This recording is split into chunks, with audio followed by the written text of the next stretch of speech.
आपण पाहत आहात जनद्रोह आवाज सामान्यांचा। मागील 4 वर्षाच्या राजकारणाचा जर हिशोब केला, गोळाबेरीज मांडली आणि एखादा निष्कर्ष काढायचं ठरवलं की या 4 वर्षामध्ये राजकीय पक्ष म्हणून किंवा राजकीय नेता म्हणून कुठल्या पक्षांनी काय मिळवलं किंवा कुठल्या नेत्यांनी काय मिळवलं, तर आपल्याला स्पष्टपणे दिसतंय की जे काही मिळवायचं ते केवळ राजकारणामध्ये फक्त शरद पवारांनी मिळवलं आहे आणि शिवसेनेने मिळवलं आहे। या उलट भाजपने जर विचार केला, भाजपचा जर विचार केला, ते जे काही गमवायचं होतं ते सर्वच्या सर्व भाजपनी गमावलेलं आहे, काहीही कमावलेलं नाही। आता मी जे म्हणतोय कदाचित ते मला पटणार नाही, तुमच्या पचनीही पडणार नाही, पण बारकाईने जर विचार केला, दूरदृष्टी ठेवून नेते कसे वागले याचा विचार केला, मुत्सद्दीपणाने कुठला पक्ष कुठला नेता कशा तऱ्हेने वागला याचा जर हिशोब केला, तर मी जे म्हणतोय ते तुम्हाला अवश्य पटेल याची मला खात्री आहे।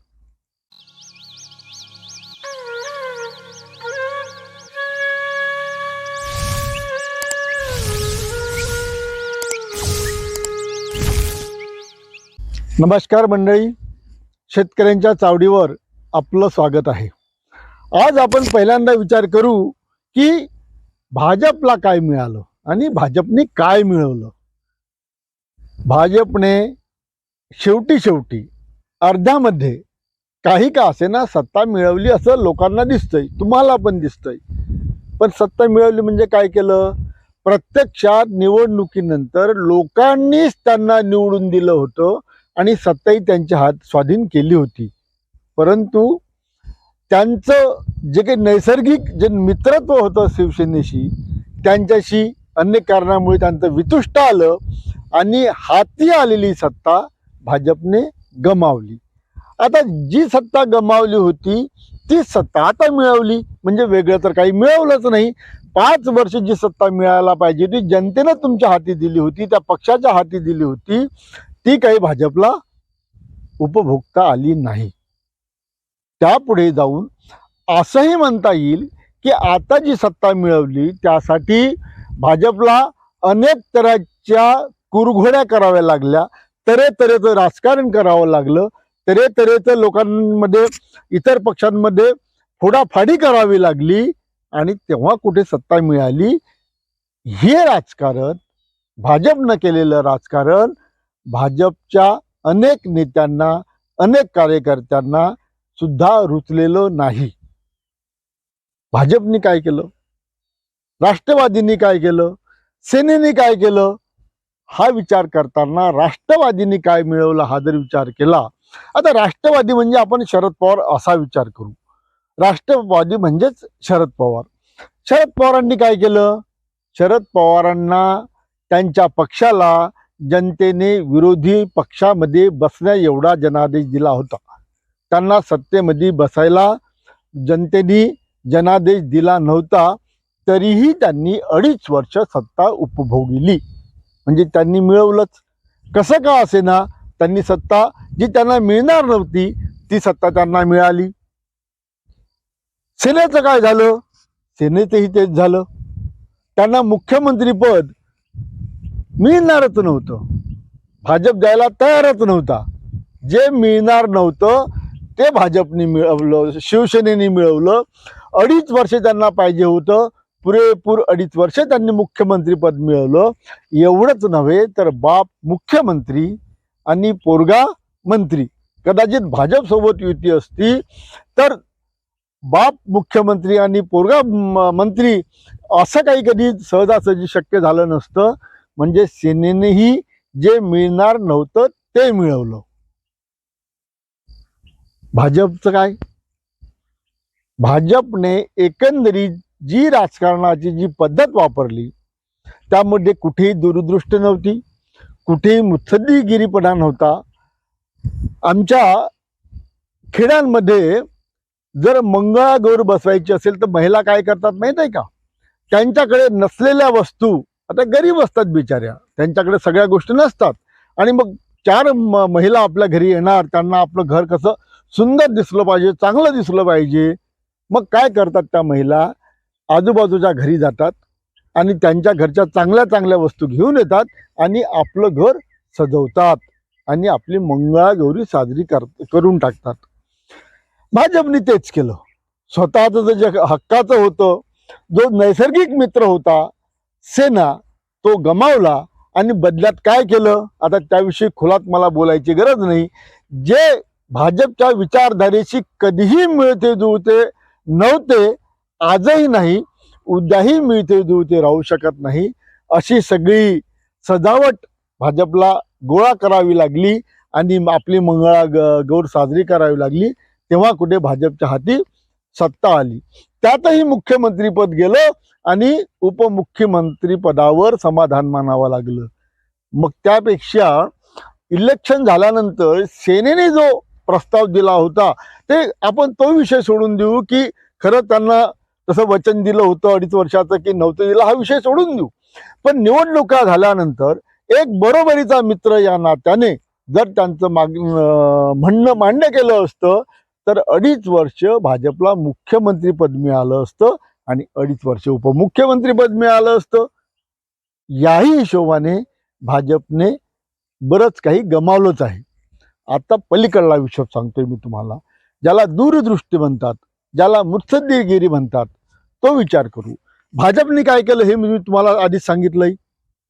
ना आपला पक्ष वाढवला, ना कार्यकर्ते वाढवले. जे काही जुने वडोलबार्जित म्हणूया असे 50 वर्षापासून काम करणारी मंडळी जी होती त्यांना दूर सारलं आणि भलतीच लोक आपल्या बाजूला आणली आणि यांनी आपलं एकंदरीतच सत्ता मिळवली. शरद पवारांनी काय केलं, हा विषय मी वारंवार यासाठी म्हणतोय. शरद पवारांची मुत्सद्दीगिरी, राजकीय मतभेद तुमचे कुणाशी कितीही असू द्या, माझेही आहेत, मी काही शरद पवारांचा फॉलोवर नाही. आमचं तर फार शेतकरी संघटनेचं त्यांच्यासोबत फार पूर्वीपासून वितुष्ट आहे जवळजवळ. पण एखाद्या माणसामध्ये एखादा जर गुण असेल जो अवलोकन करण्यासारखा असेल, कदाचित राजकारण करायचं असेल तर राजकारणामध्ये जे शिकावं लागतं ते शिकण्यासारखा असेल, तर तो आपण बारकाईने तपासला पाहिजे. स्वीकारणे न स्वीकारणे हा पलीकडला भाग आहे. शरद पवारांनी काय केलं, शरद पवारांना अनेक वर्षापासून अजित पवार आणि अन्य मंडळी डोईजड झालेली होती. त्यांना कुठल्याही स्थितीमध्ये त्यांच्याच पक्षात ही मंडळी नको होती आणि आपला वारस सुद्धा यांच्यापैकी कुणालाही त्यांना नेमायचं नव्हतं. मग काय झालं, त्यांनी मधल्या काळात जे केलं, स्वतःच्या पक्षामध्ये फूट पडू दिली म्हणा किंवा स्वतःहून पडेल अशी व्यवस्था केली म्हणा, काय म्हणायचं ते म्हणा, पण त्या पक्षामध्ये फूट पडली. पवारांना जे नको होते ते त्यांनी पद्धतशीरपणे बाजूला सारले आणि आपला वारस कोण हे जाहीर न करता प्रत्यक्षात त्यांनी त्याला माणसाला हळूहळू पुढे आणायचं काम सुरू केलंय. आज जेव्हा मागे विषय निघायचा तेव्हा म्हणायचं की उत्तराधिकारी कोण शरद पवारांचा, तरी 2 नावं यायची, सुप्रिया सुळे की अजित पवार. पण आता आपल्याला जे दिसतंय ते पद्धतशीरपणे हळूहळू रोहित पवार यांचं नाव वारस म्हणून जवळजवळ पुढे येत आहे आणि त्या दिशेने एकंदरीतच राष्ट्रवादीची पावलं पडत आहेत. जर राष्ट्रवादी पक्षामध्ये फूट पडली नसती, ही जी प्रस्थापित मंडळी आहे, नेते मंडळी आहे, यांना बाजूला सारलं नसतं तर राजकीय एकंदरीतच शरद पवारांना आपला राजकीय वारस पुढे आणता आलेला नसता. आज एवढं सगळं केल्यानंतर शरद पवारांनी काय मिळवलं, तर त्यांच्या मनात जो वारस होता त्याला त्यांनी पुढे केलं. आज नव्या पिढीमध्ये रोहित पवारांचं नेतृत्व प्रस्थापित होत आहे. ही शरद पवारांची करामत आहे. यालाच दूरदृष्टी म्हणतात. कारण पुढील काही वर्षानंतर 10 वर्षानंतर जेव्हा प्रसंग येईल तेव्हा भाजपमध्ये नवनेतृत्व नसेल, काँग्रेसमध्ये नवनेतृत्व नसेल, नवनेतृत्व राष्ट्रवादीकडे असेल आणि दुसरं नवनेतृत्व सेनेकडे असेल, आदित्य ठाकरेच्या स्वरूपात. राष्ट्रवादीमध्ये जे घडलंय तेच सेनेमध्ये घडलं.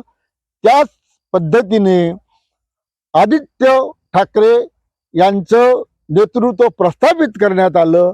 तिथेही तेच घडलं. उद्धव ठाकरे यांना जे नको होते, जे डोईजड होते, त्यांना पद्धतशीरपणे बाजूला सारण्यात आलं.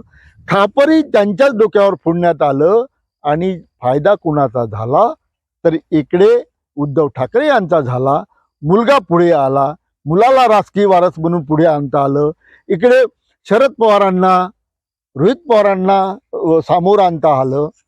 आणि याची खापर जे काही फुटाची ती मात्र दुसऱ्यावरच फुटल्या गेली, दुसऱ्यावरच फुटत राहणार आहे.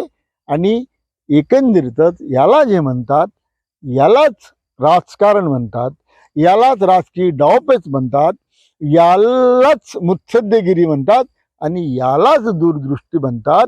पुढील 25 वर्षानंतर, पुढील 20 वर्षानंतर या राज्याचा नेता कोण असेल हे ठरवण्याचं काम आज शरद पवारांनी आजच करून ठेवलंय. कदाचित शरद पवारांनी सांगितलं तसंच उद्धव ठाकरेंनी केलं असावं असं म्हणायला आज जागा आहे. तसंच उद्धव ठाकरेंनी केलं.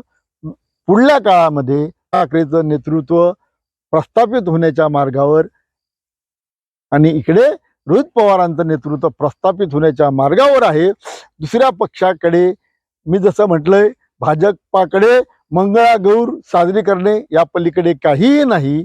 कुठेही दुसरा नेता नाही राज्यामध्ये. नव नेतृत्व उगम पावत नाही आहे. आणि जवळजवळ यांना पुन्हा कधीतरी इकडे नेते तयार होतील, तेच पळवायचे आणि भाजपच्या नावाने सत्ता स्थापन करायची, अशा तऱ्हेचे प्रयोग करत राहावे लागणार आहे. शरद पवार मात्र एका वेगळ्या दिशेने निघाले आहेत, हे आपण समजून घेतलं पाहिजे. आणि हेच समजून सांगण्यासाठी माझा आता थोडा खटाटोप होता. भेटूयात. धन्यवाद. जनद्रोह आवाज सामान्यांचा या चॅनलला लाईक करा, शेअर करा, सबस्क्राईब करा.